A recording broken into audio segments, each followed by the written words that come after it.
Well, hello, friends, family, uh, at large. Um, we're here to share with you some words of inspiration, um, words of hope and help. Uh, the Bible is such a blessing to my life, and it's all about me sharing what has blessed me with you. And the word of the Lord has been a blessing in my life. So I want to share it with you.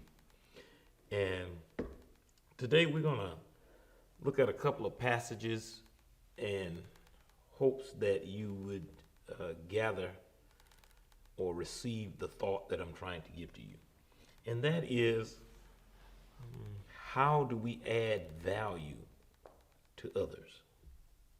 How do we add value to others, to the lives of others?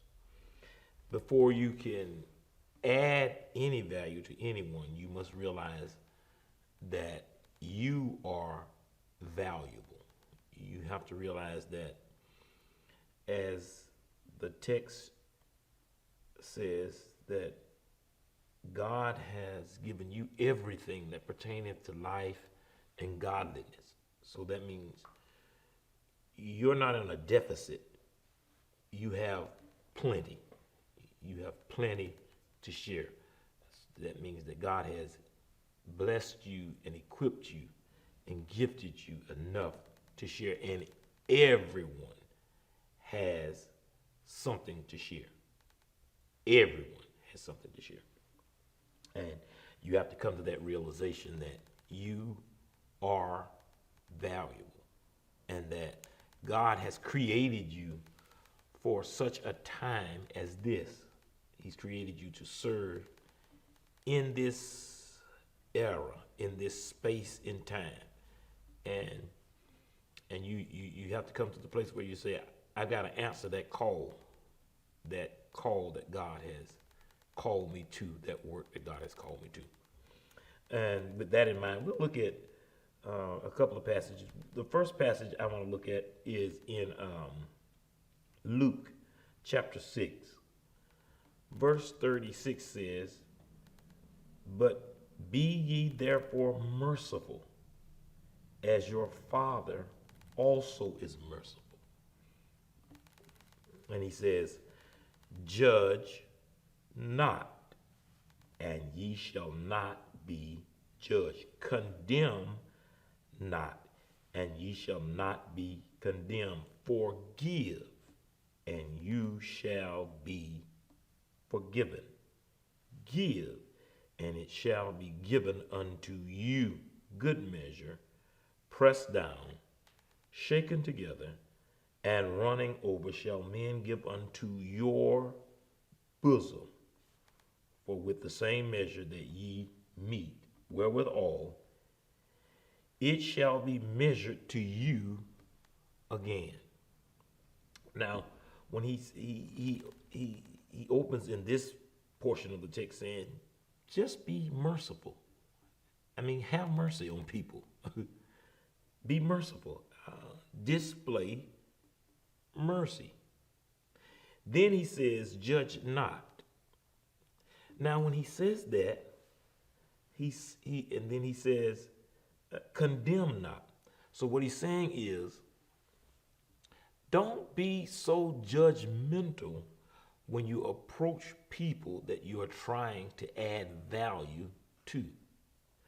Because if you are extremely judgmental, or if you're approaching it through the lens of being judgmental, you can talk your way out of being merciful to them and adding value to the person, because you'll come up with all kinds of reasons for not doing it.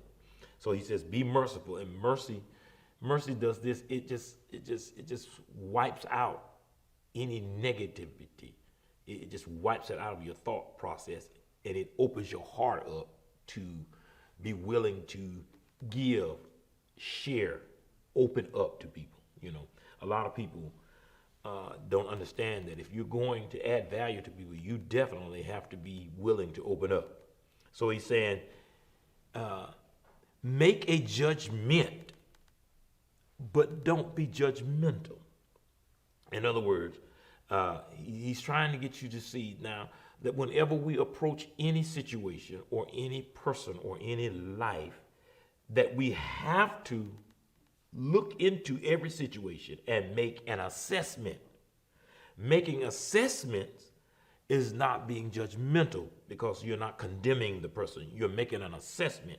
That means you're asking the right questions to see where the person is, to see where the person is, and to see how you can better serve them, to see what is needed. And you ask these questions to better understand the person, to better understand not only just the person, the situation that they're in, so you can make a proper diagnosis when you're trying to add value to people. So he said, be well assured that you are just making or doing an assessment of people, not condemning them to hell for whatever mistake they've made or whatever they've done. He says, because you have to understand, whenever you pass judgment on people, it's like a boomerang effect. It's going to come back to you, and judgment's going to be passed upon you. And the thing about it is, when it comes back, it seems to be more severe and more intense when it comes back to you as a result of what you've done or said out of your mouth, passing judgment on other people. So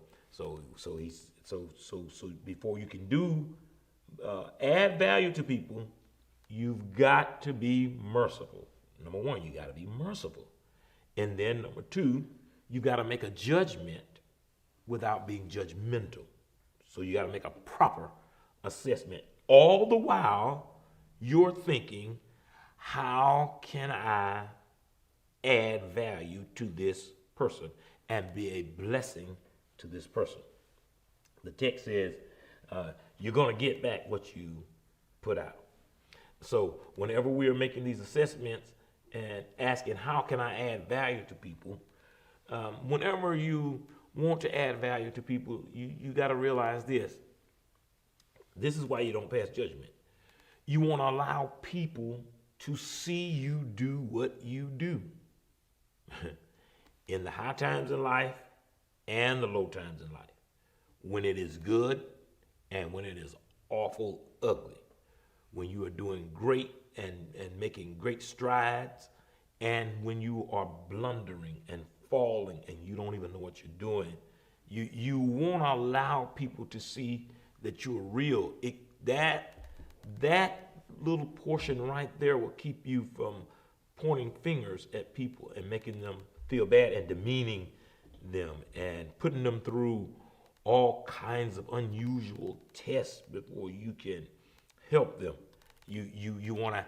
He said, when you allow people to see your life and see you walk through life, it really adds value to a person's life, because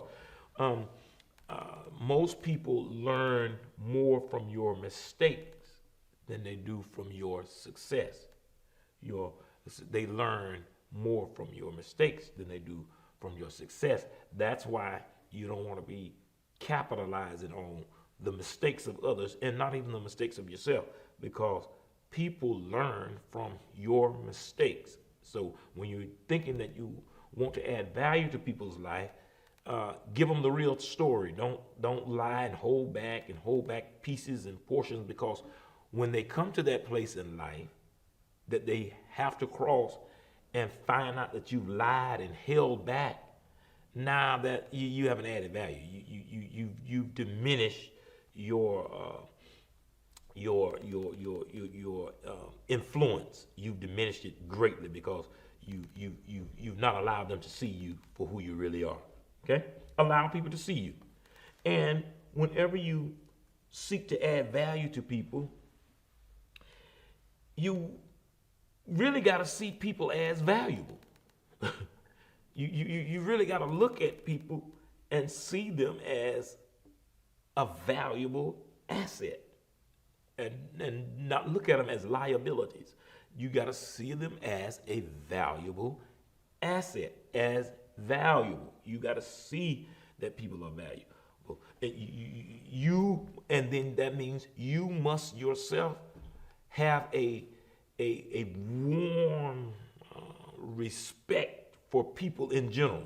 Okay, because if you want to add value to it, you got to adore it, you got to love it, you got to like it.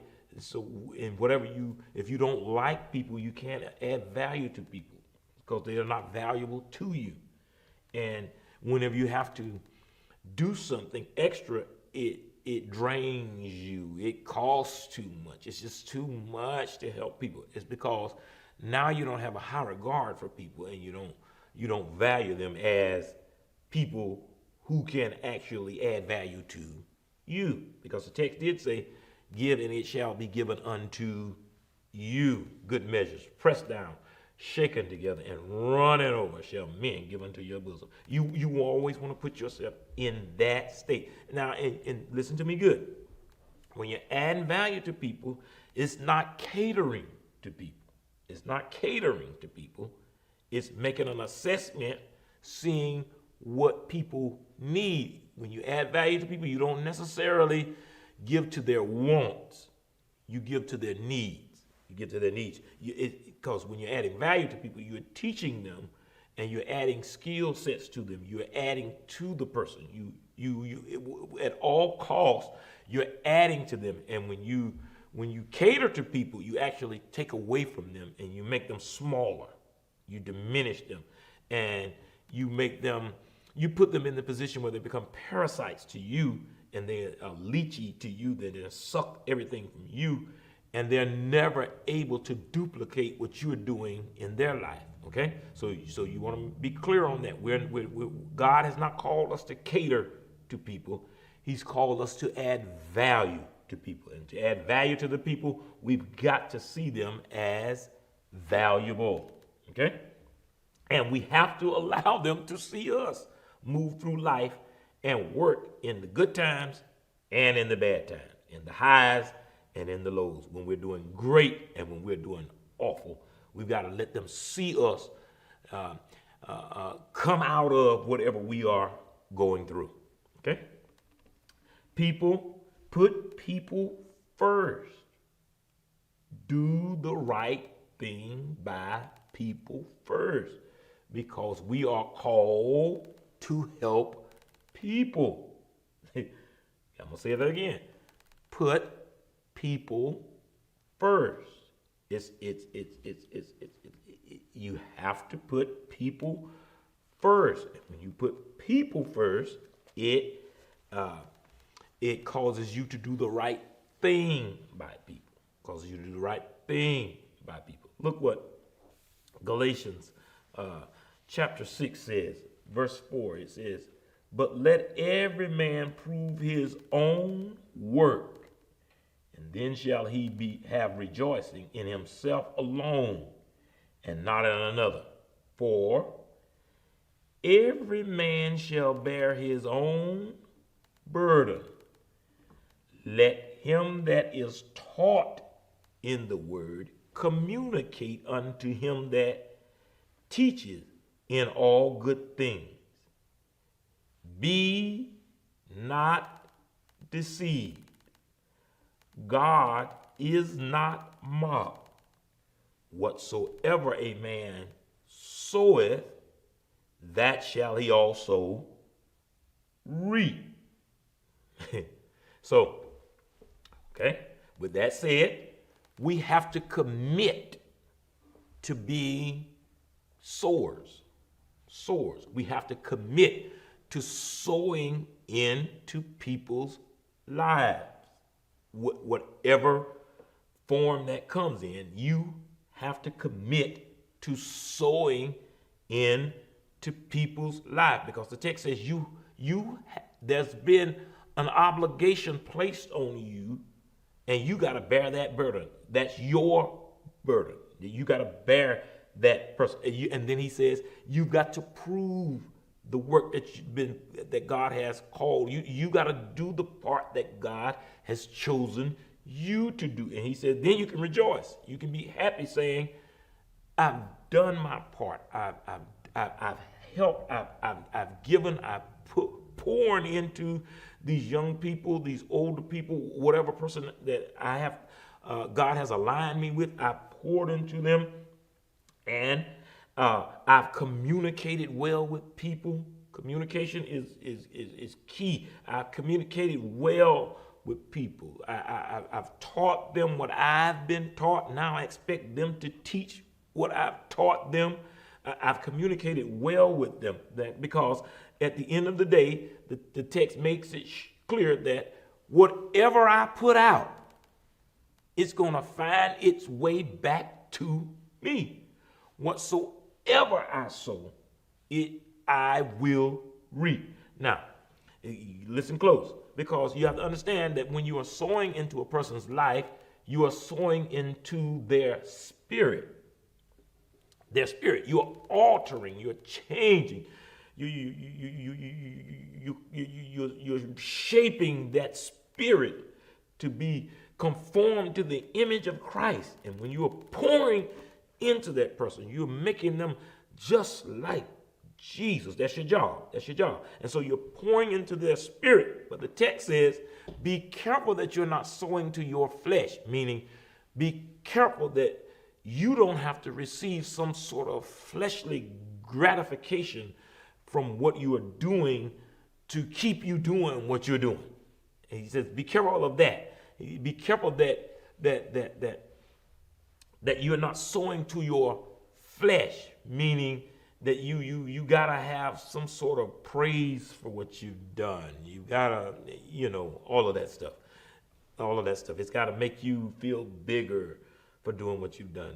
That's really unnecessary when you're trying to bless people. That's why I started out earlier saying you've got to know who you are so that you don't glean from what you're doing. Okay, and so he says because you're gonna reap what you sow. So then he goes on to say, for he that soweth to his flesh shall of his flesh reap corruption, but he that soweth to the Spirit shall of the Spirit reap life everlasting. He says so. Now, because when you start catering to your flesh, can I talk to you? Catering to your emotions, your feelings, and all of that stuff. When you start catering to your feelings, he says that's going to lead to corruption. That's going to lead to you doing something that leads to corruption. That's going to lead to you becoming a corrupt person.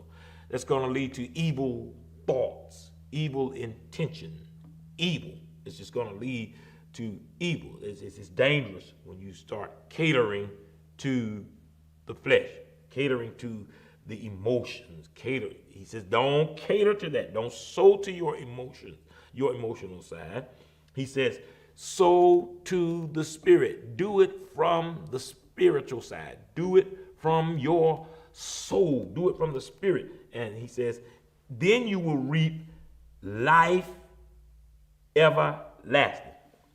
And then he goes on to say, and let us not be weary in well-doing, for in due season you shall reap if you faint not. The Bible is very agricultural, so whenever he says due season. So what he's actually saying here is you got to look at it through the lens of agriculture or horticulture. You got to look at it through the lens of forestry. You got to look at it through the lens, through these lenses, that when I'm adding value to a peach tree, I make an assessment of the tree. And after making the assessment of the tree, I add to this tree all the things that it needs to produce peaches. I do this with the understanding of if I give to this tree this tree eventually is going to be able to give back to me. But it's not going to give back to me before its season, before its time. So what he's saying here is that whenever you are adding value to people, and whenever you are sowing into the lives of people, and whenever you are sowing in general, he says there's going to be a time period where it seems like it's taking too long. He says, but don't worry about that. He says, don't you be weary in adding value to the tree, fertilizing the tree, spraying the tree for bugs. Oh God, putting a net over the tree to keep the birds from eating the fruit before it's time. Don't worry about that. Watering the tree when there's drought. The sweat that it takes in pruning the tree and mulching around the tree. He says, don't get tired of doing all of the necessary things that needs to be done to the tree after you've made an assessment of what the tree needs. He says, because be well assured that if you sow to this tree is going to make sure that you reap in its proper season. So don't be weary in well doing. It will give back to you. It says, don't get weary if you got peas planted. Don't start eating the peas before the peas can mature. He says, give it time to mature and come into the fullness of what it's supposed to be, and then it will give back to you. It never fails. Anyone that you sow into after making a proper assessment of the person, they will eventually sow back into you. It will give back to you. So he says, be not weary in well-doing, for in due season we will reap if we faint not.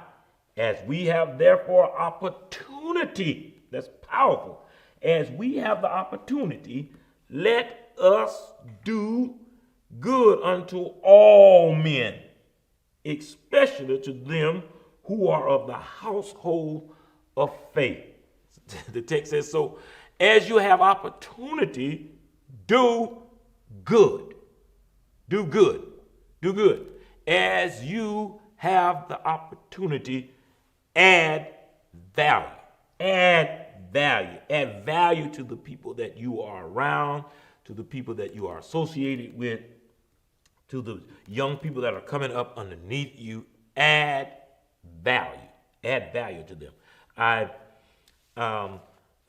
Just a personal note, when I'm going through life and I'm dealing with my nieces and nephews, more so my nephews, because they deal with me more, it is my intention whenever I require something out of them, it may appear that I'm trying to get something from them, but I'm actually adding something to them.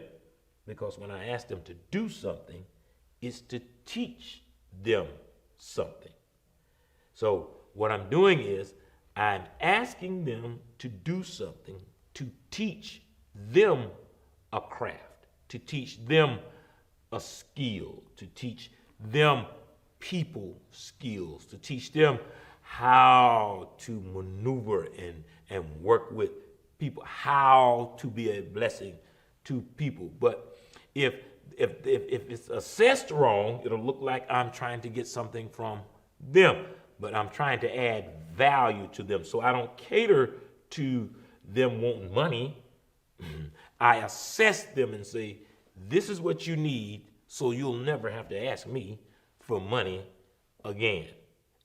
And I cannot by no means get tired of being a blessing to them by way of adding value to them, saying it's taking them too long to learn this. I can't do that, because If I do that, I miss the mark. I miss the mark, and I've become weary in well-doing, and now I don't get a chance to reap because I fainted too early. I said that to say to you, don't faint. Don't give up. Keep giving to people. Keep assessing people. Keep adding value to people, because the day will come when the work that you've done will pay off. I pray that you receive this lesson, and I pray that it will be a great blessing to your life as we enter into this season that we're in life. I pray that this will really help you move forward. God bless you and keep you is my continued prayer. I love you.